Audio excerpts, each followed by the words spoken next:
बिस्मिल्लाहिर्रहमानिर्रहीम।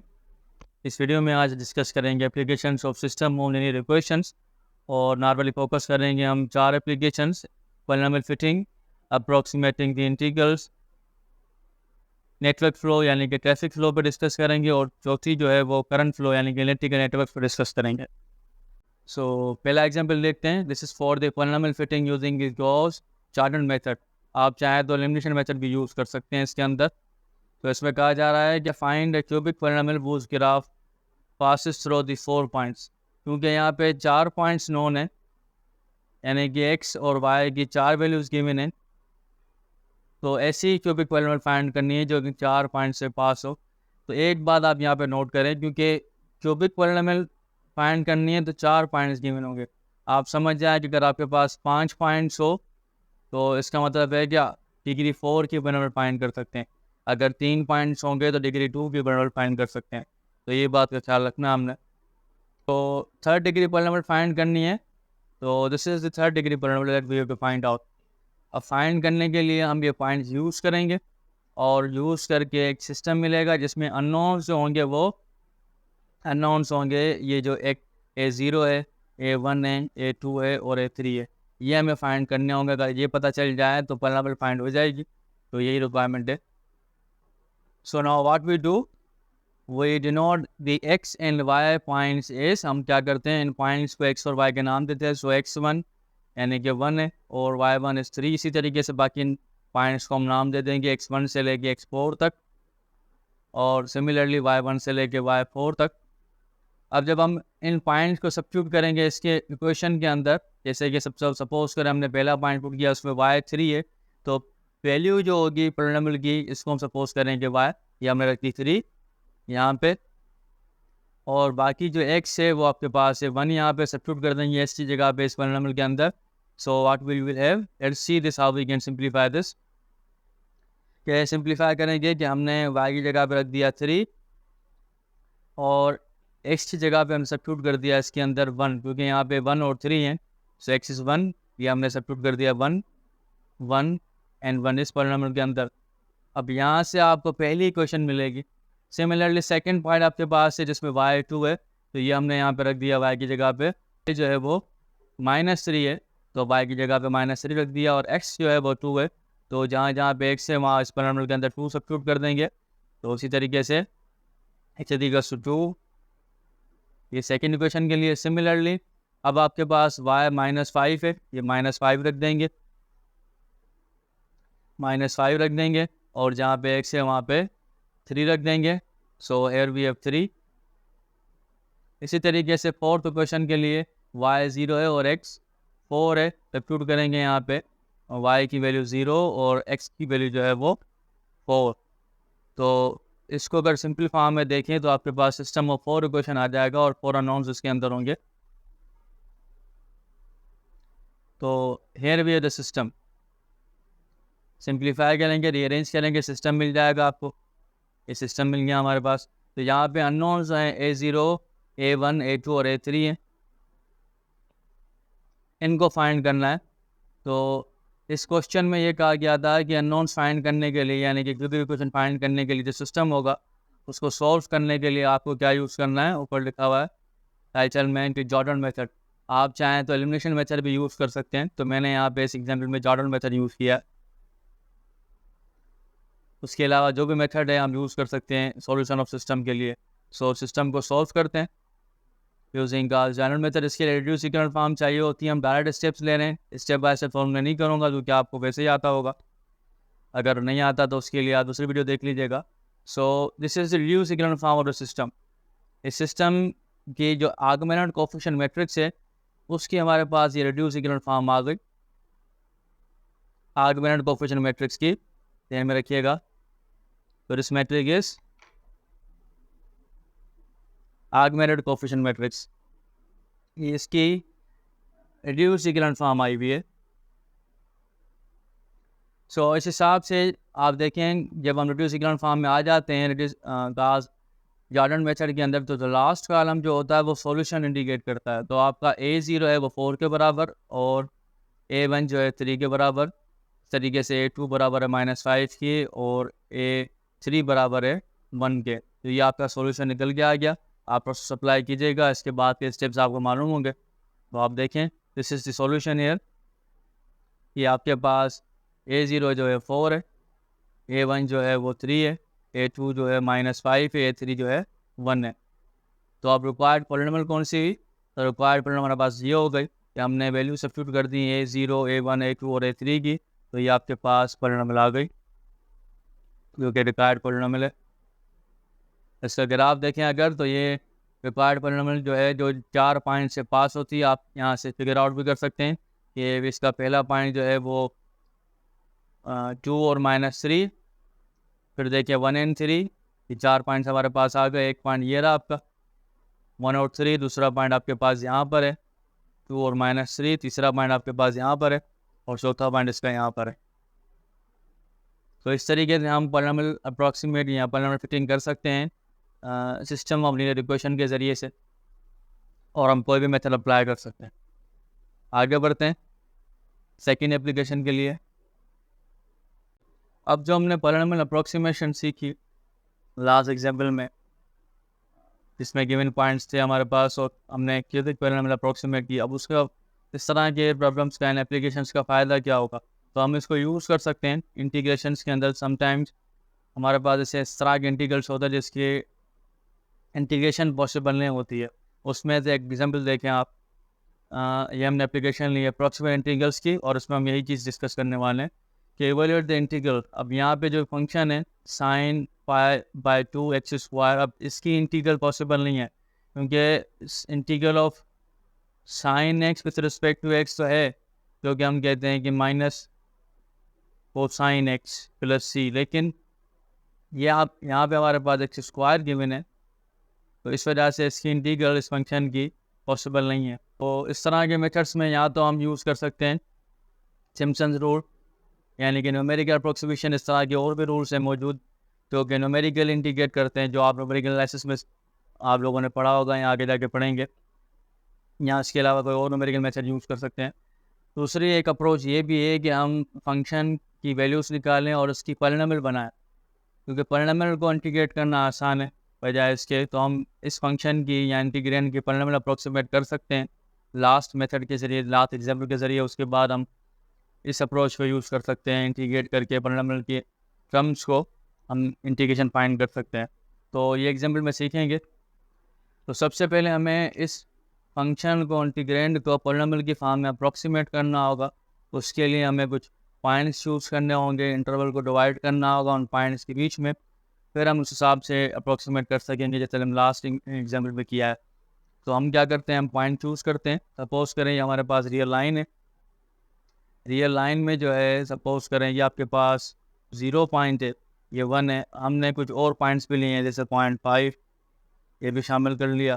फिर और पॉइंट्स ले लिए 0.25 और 0.75। तो ये 0 से लेके 1 तक जो है 5 पॉइंट्स हैं जिसको हम इंटीग्रेट कर रहे हैं। नाम दे रहे हैं x0, x1, x2, x3, x4। तो 5 पॉइंट में से हम डिग्री 4 की बराबर अप्रॉक्सीमेट कर सकते हैं। तो देखिए हम कैसे अप्रॉक्सीमेट करेंगे लास्ट मेथड के ज़रिए, उसके बाद हम आगे बढ़ेंगे। सो अप्रॉक्सीमेट करने के लिए ये हमारे पास x वैल्यूज़ है, तो उनकी y वैल्यूज़ चाहिए होंगी जो भी हम फाइंड करेंगे इस फंक्शन में से। जब आप सब्स्टिट्यूट करेंगे 0 इस फंक्शन के अंदर, तो आपके पास एक वैल्यू आएगी जो कि y 0 हो जाएगी। फिर हम सब्स्टिट्यूट करेंगे x1 0.25 इस फंक्शन के अंदर, तो यहाँ से आपको y1 मिल जाएगा। इसी तरीके से हम पहले वैल्यूज़ फाइंड करेंगे फिर अप्रॉक्सीमेशन करेंगे। सो आपके पास x0 जो है वो आ गई 0, तो सिमिलरली इस पे आपके पास y0 जो है वो बराबर है 0 के। x1 जो हमने लिया था 0.25, इस पे आपके पास y1 आ जाएगा जो कि यहाँ पे 0.098017 है। इसी तरीके से x2 जो हमने लिया है 0.5, इस पे आपके पास y2 की वैल्यू आ जाएगी 0.032683। तो सिमिलरली x3 पे हमारे पास 0.75 है और x4 पे जो है वो 1 है। तो इन वैल्यूज़ पे y वैल्यूज़ आ जाएंगी y3 इट इज़ 0.7730 और y4 जो है वो बराबर आ जाएगा 1 के। तो ये आपके पास डेटा पॉइंट्स आ गए। तो लास्ट मेथड के ज़रिए, एग्जाम्पल के ज़रिए हमने अप्रोक्सीमेशन की और एक पॉलिनोमियल बनाई। वो पॉलिनोमियल क्या है वो आप देखें। ये हमारे पास अप्रोक्सीमेटिंग पॉलिनोमियल आ गई लास्ट एग्जाम्पल के ज़रिए से। सो अब इसके बाद हम बजाय इसके कि गिवन इंटीग्रल को इंटीग्रेट करें, इसकी वैल्यूज फाइंड करें इंटीग्रल की, तो हम इस पॉलिनोमियल को इंटीग्रेट करेंगे। तो जब आप इसको इंटीग्रेट करेंगे इस पॉलिनोमियल को, तो आपके पास सॉल्यूशन आ जाएगा 0.438501। अब ये बहुत ही आसान है कि हम किस तरह से एक्स को इंटीग्रेट करेंगे, एक्स स्क्वायर अपॉन 2 आ जाएगा, वैल्यू सब्स्टिट्यूट करेंगे। सिमिलरली ये मैंने यूज़ नहीं किया, ये आपको नॉलेज होगी। तो simply we can understand the concept in this application. हम सिर्फ कॉन्सेप्ट सीख रहे हैं, अब पॉलिनोमियल को अप्रोक्सीमेट करना ये आप कर सकते हैं। तो डायरेक्ट जवाब मैंने लिख दिया है यहाँ पे 0.438501, वो आप ट्राई कीजिएगा फिर किसके बराबर है। So let us move on to the another application which is called network flow problems, which consists of the two part we will discuss later। दो हिस्सों में मुश्तमिल है ये एप्लीकेशन। तो आपने देखा होगा कि अगर आप गौर करें, flow of traffic along a network of the roads, या फिर आप वाटर थ्रो पाइप्स देख लें, या फिर करंट अलॉन्ग कंडक्टर देख लें, तो इनके अंदर एक चीज़ कॉमन होती है कि यहाँ पे पॉइंट्स होते हैं, इंटरसेक्शन पॉइंट, जिसको हम कहते हैं जंक्शन या नोड्स। तो इन पॉइंट्स के अंदर फ्लो जो एंटर होता है वही बराबर होता है आउट के, यानी कि जो फ्लो इन होगा वही बराबर होगा। और ये ऐसा कॉन्सेप्ट है जिसको हम कहते हैं कि फ्लो इज कंसर्व, यानी कि flow into the system is equal to the flow out of the system. So at each of the junction जो है इसको हम कहते हैं point of intersection, flow into must be flow out. और इसी वजह से क्या होता है कि यहाँ पे system of linear equation arise हो जाता है, जिसमें हम अननोन्स फाइंड कर रहे होते हैं। मिसाल के तौर पे सपोज करें कि हमारे पास जो है एक इंटरसेक्शन पॉइंट्स हैं, इंटरसेक्शन पॉइंट के अंदर जो है नंबर ऑफ फ्लो जो एंटर हो रहा है, ट्रैफिक फ्लो सपोज करें वो 50 है, और जो आउट हो रहा है वो x1 है, x2 है, और सपोज करें वो x3 भी है। सो इसमें जो है इंटरसेक्शन पॉइंट के अंदर जो फ्लो इन और आउट है वो बराबर कैसे होगा, कंजर्व कैसे होगा, तो उसके लिए इसमें से क्वेश्चन कौन सी बनेगी, late us see this. So we can simply write 50 is equals to x1 plus x2 x3।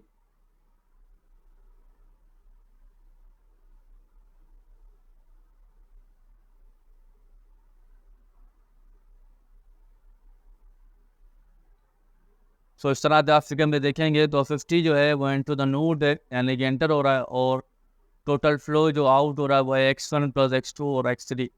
तो इसी तरीके से एक इक्वेशन बनी, सिस्टम लीनियर इक्वेशन बनी, और जो कि बराबर है x1 plus x2 plus x3 equals to 50। सो इसके अंदर हम दो चीज़ें देखेंगे, एक है ट्रैफिक फ्लो, दूसरा इलेक्ट्रिकल नेटवर्क्स। दो किस्म के एप्लीकेशंस फोकस करेंगे।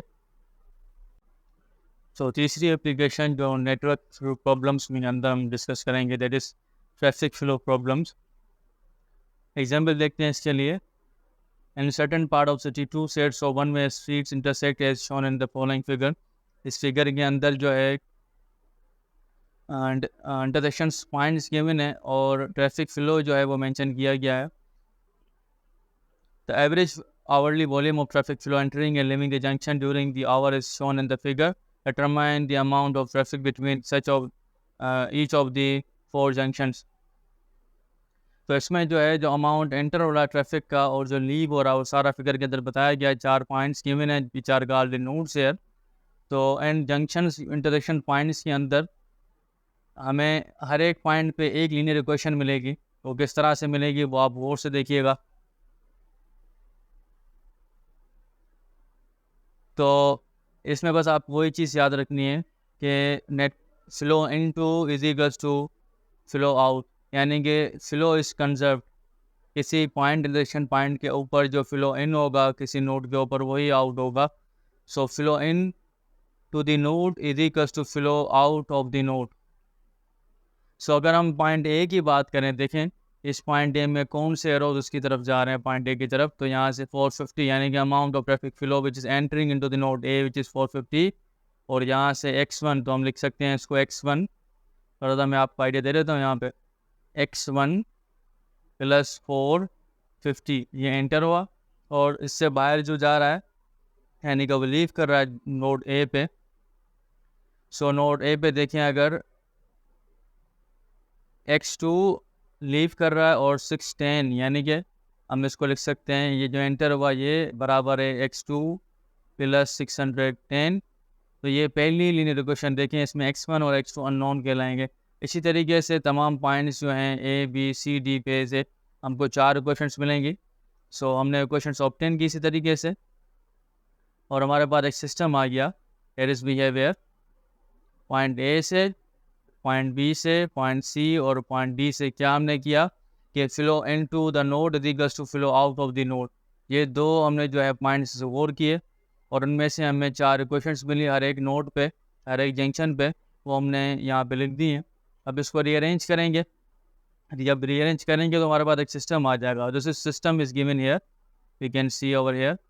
अब इस सिस्टम को हम सॉल्व करेंगे किसी भी मेथड से, चाहे तो आप कह रहे हैं रूल से सॉल्व करें, चाहे तो एलिमिनेशन से, चाहे तो जॉर्डन से, लेकिन मैं यहाँ प्रेफरेंस दूंगा एलिमिनेशन मेथड की। आप चाहे तो जॉर्डन से भी कर सकते हैं।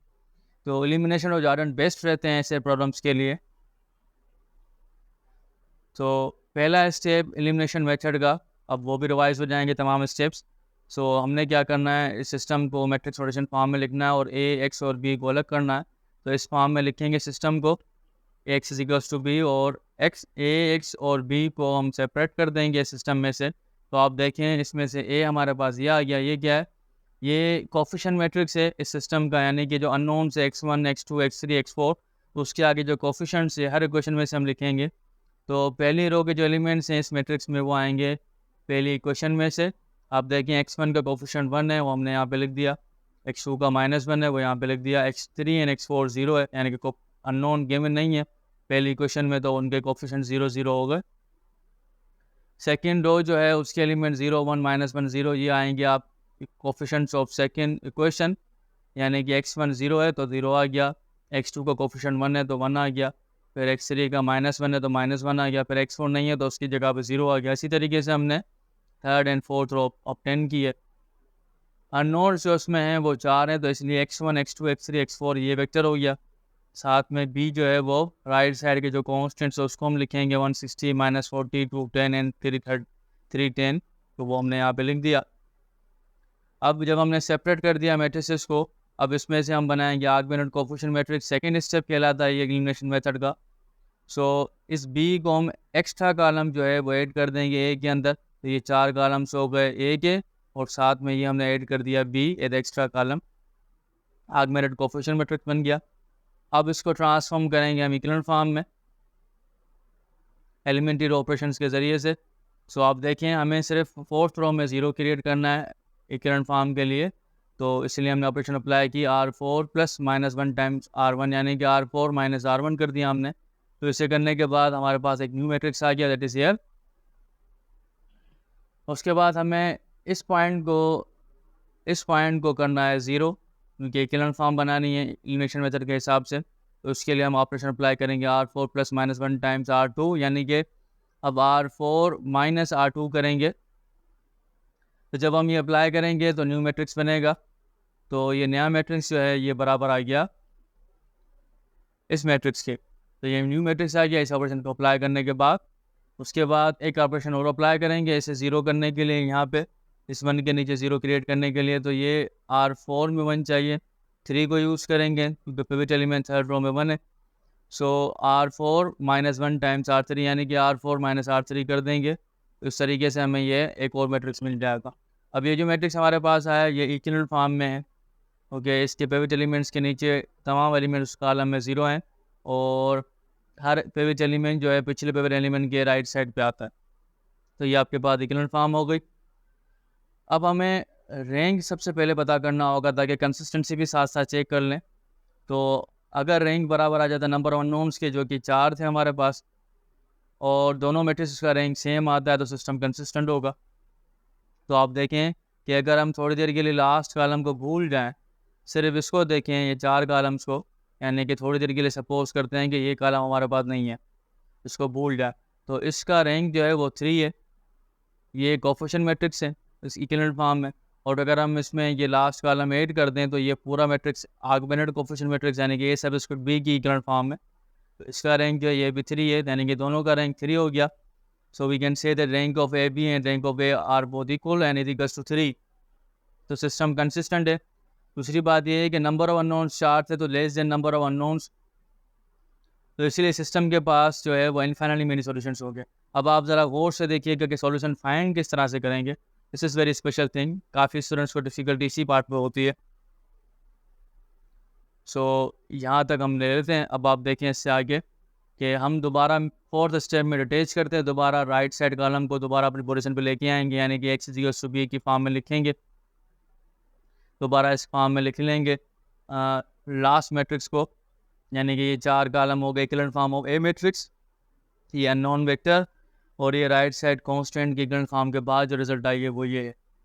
अब हम मल्टीप्लाई कर दें इन दो मैट्रिक्स को और इक्वेट करें इस मैट्रिक्स के, तो हमारे पास 4 इक्वेशंस आ जाएंगी. वो इक्वेशंस कौन सी हैं, मैं इसको यहाँ पे भी लिख देता हूँ, नीचे भी लिखी हुई है, कोड से देखिएगा. इसको मल्टीप्लाई करेंगे इस कॉलम से, फर्स्ट कॉलम मल्टीप्लाई कर दें तो आ जाएगा x1 minus x2 equals to 160. इसी तरीके से यहाँ पे ये 0 है तो x2 minus x3 equals to minus 40. इसी तरीके से थर्ड में से आपके पास आ जाएगा x3 minus x4 equals to 210.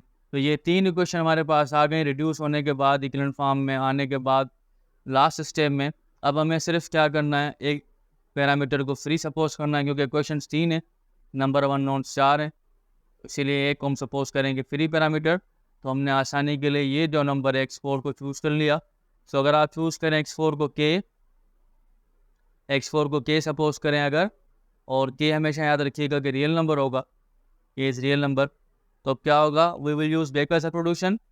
इसको यूज़ करेंगे तो लास्ट इक्वेशन जो है इसमें से आपको x3 की वैल्यू मिलेगी k प्लस 210, यानी कि इसको यहाँ पे लेके आएंगे तो 210 प्लस k इस तरीके से. और फिर आप इस वैल्यू को x3 को सब्स्टिट्यूट कर देंगे सेकेंड इक्वेशन में, तो यहाँ से आपको x2 की वैल्यू मिल जाएगी माइनस 40 प्लस k प्लस 210, तो अब आ जाएगा k प्लस 170. इसको हाईलाइट कर देते हैं, यानी कि x3 की वैल्यू ये आपके पास आ गई. उसके बाद x2 की वैल्यू जो है सिंप्लीफाई होने के बाद ये आ गई.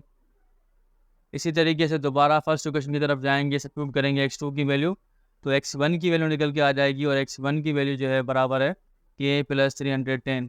इसको हम दोबारा मैट्रिक्स फॉर्म में रखें, यानी कि सॉल्यूशन की फॉर्म में रखें, लेकिन साथ में एक आइडिया देने के लिए कि अननोन 4 हैं, उसके सॉल्यूशंस जो हैं किस तरह से निकलेंगे सॉल्यूशन वेक्टर, जबकि इनफाइनाइट सॉल्यूशंस पॉसिबल हो तो उसके लिए हम k की वैल्यू सपोज करते रियल नंबर में से. फॉर सपोज अगर मैं k की वैल्यू चूज़ करता हूँ कि k 0 के बराबर है, हमने चूज़ की value of k is equals to 0. अब आप चूज़ करेंगे k की वैल्यू 0, तो देखें क्या होता है.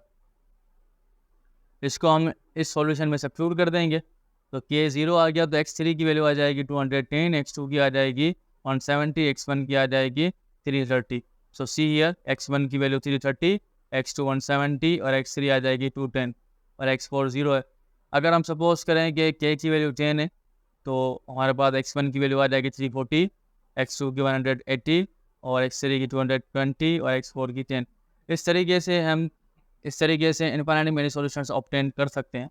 तो generally we can say that the solution of the system is x1 x2 x3 x4 is equals to the matrix which is given by k plus 330, k plus 170, k plus 210 and k, where k is any real number. So ये एक आपको idea दिया है application number 3 which is flow of traffic या traffic flow problems among the network flow problems. उसमें से एक example दे दिया आपको. इसी तरह का एक क्वेश्चन आप नोट कर लें, आप ट्राई करना चाहें तो ट्राई कीजिएगा. उसकी क्वेश्चंस मैं आपको शो कर देता हूँ. सो ये आपके लिए होमवर्क है, कोई भी करना चाहे online, so they can try. अब इसकी क्वेश्चंस जो बनेगी वो मैं पॉइंट आउट कर दूंगा, तो ये आप नोट कर लें. तो अगर इसको ट्राई करना चाहें तो देखें यहाँ पे नोट कितने हैं, 1 2 3 4 5 6 नोट्स हैं. तो इस डायग्राम में से जो ट्रैफिक फ्लो शो कर रहा है 6 इंटरसेक्शन पॉइंट्स है, जिसको हमने हाईलाइट किया हुआ A B C D E F से. और अननोन्स कितने हैं अगर आप देखें तो अननोन्स हमारे पास हैं x1 x2 X3, X4, X5, X6, X7 7 unknowns हैं और 6 पॉइंट्स हैं। तो 6 इक्वेशंस मिलेंगी, एक वेरिएबल एक्स्ट्रा है या नॉन एक्स्ट्रा है। तो इसका मतलब है कि सिस्टम के पास इनफाइनाइट मेनी सॉल्यूशन पॉसिबल होंगे, तो वो आप फाइंड कर सकते हैं। साथ ही एक और चीज़ आप याद रखिएगा जब आप ट्राई कर रहे हो कि जो इक्वेशंस मिलेंगी वो कौन सी होंगी, पहले तो वेरीफाई कीजिएगा बनाने के बाद इस सिस्टम को।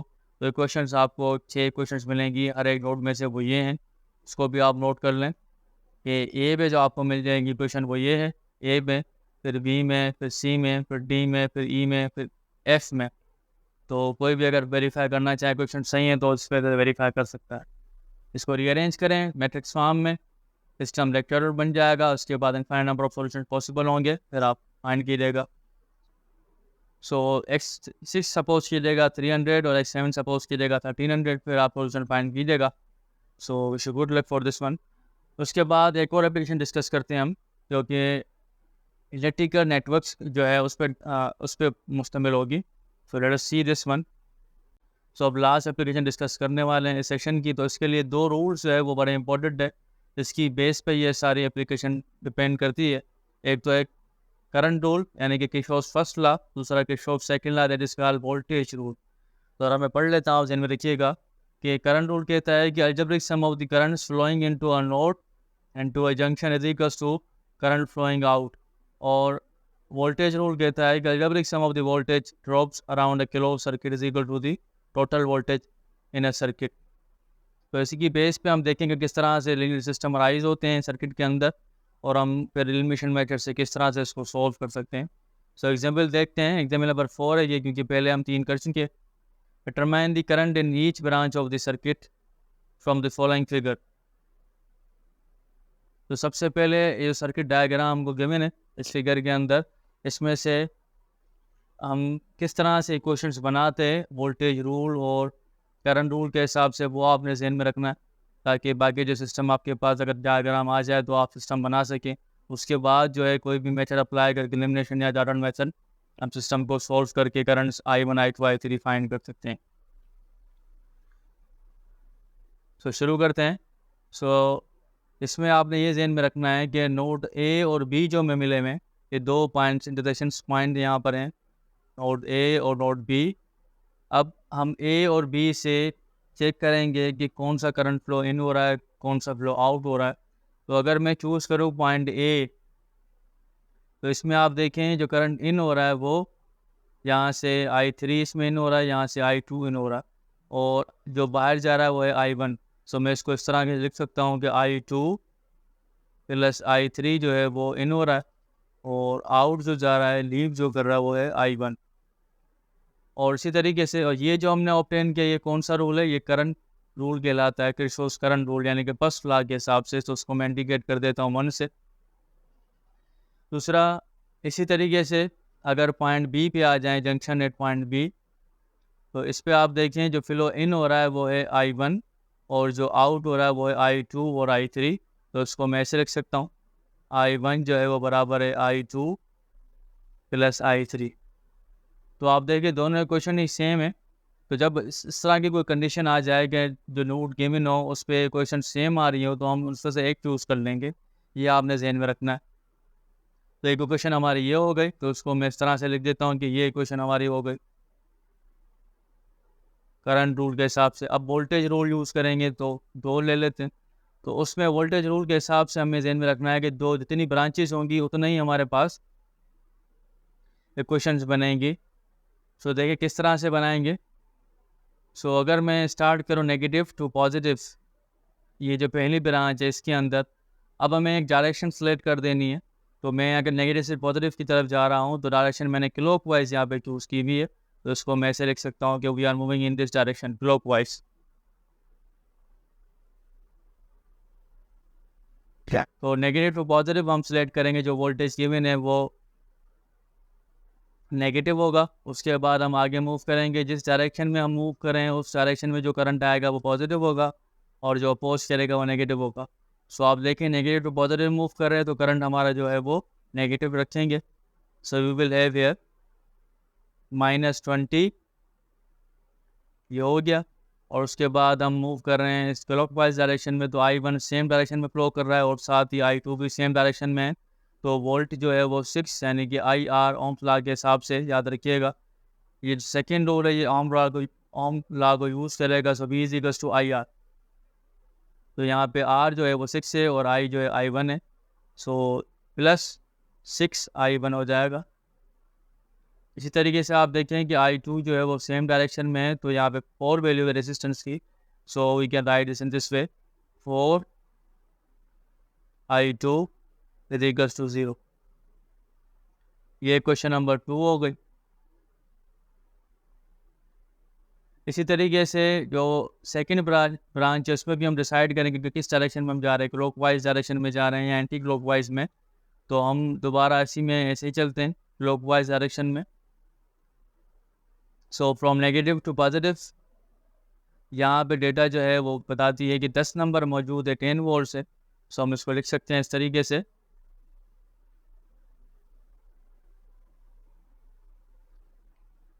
सो this will be by using the second law, और यहाँ वैल्यू आ जाएगी from negative to positive, we have to write it -10। उसके बाद हमारी डायरेक्शन क्लॉकवाइज है, हम इस तरह से मूव कर रहे हैं, तो I3 पॉजिटिव है तो 2I + 2I3 हो जाएगा। और फिर हम आगे मूव करें तो यहाँ से I2 जो है वो अपोज कर रहा है, हम इस तरह से जा रहे हैं और ये I2 अपोज कर रहा है, तो -4I2 हो जाएगी वैल्यू, -4I2 वैल्यू हो जाएगी। तो इस तरीके से हमें क्वेश्चन जो है वो सेट करनी है। ध्यान से देखा आपने, उम्मीद है कि समझ में आया होगा। This is very easy. याद रखिएगा जो कॉमन लोकेशंस होंगी वो हम एक मरतबा चूज़ करेंगे, बाकी डिलीट कर देंगे। सो ये हमारे पास 3 इक्वेशंस आ गए। अब इसको हम रीराइट करें सिस्टम की फॉर्म में, तो कैसे लिखेंगे, तो सी हियर, ये हमारे पास इक्वेशन आ गई।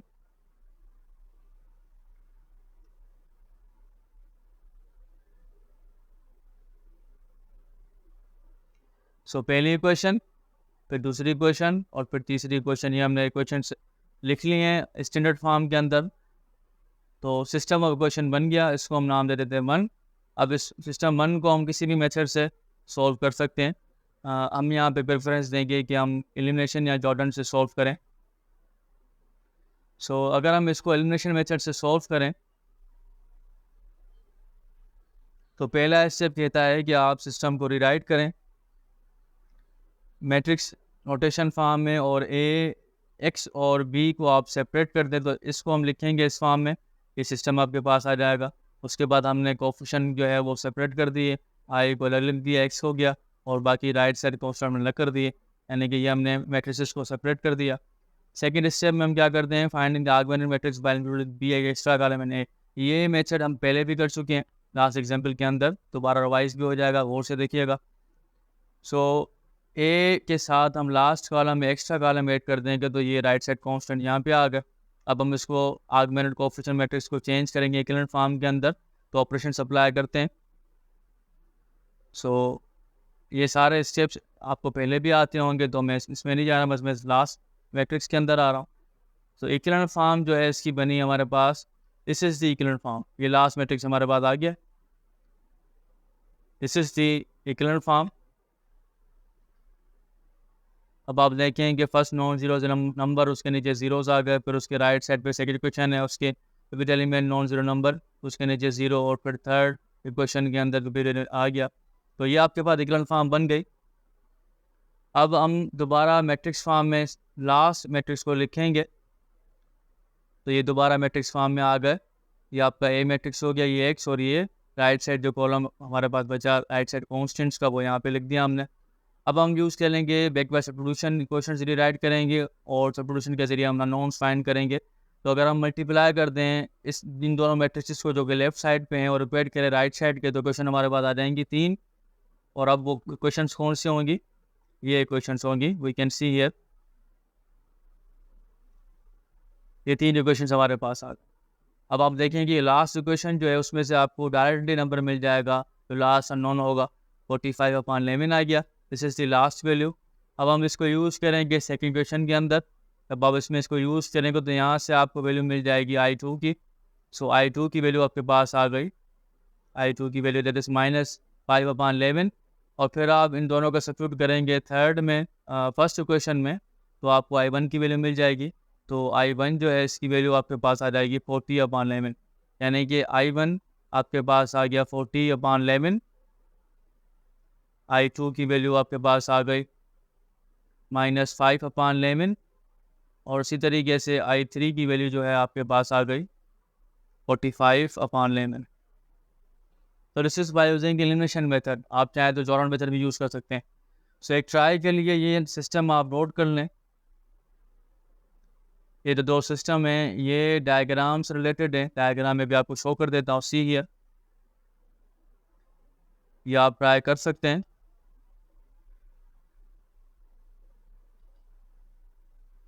सो एक ये आप ट्राई कर सकते हैं, दूसरा ये आप ट्राई कर सकते हैं। ये हमने कर लिया है। तो इन दो डायग्राम्स जो है इसमें से आप देखेंगे तो सर्किट्स की 3 इक्वेशंस बनेंगी दोनों डायग्राम में से, और वो इक्वेशंस भी आप देख लें। बाद में आप वेरीफाई कर सकते हैं कि आपकी क्वेश्चन सेम आ रही है कि नहीं आ रही है। ये तो सिस्टम बनेंगे, इक्वेशंस बनेंगी, तो इसको फिर आप किसी भी मेथड से सॉल्व कर सकते हैं।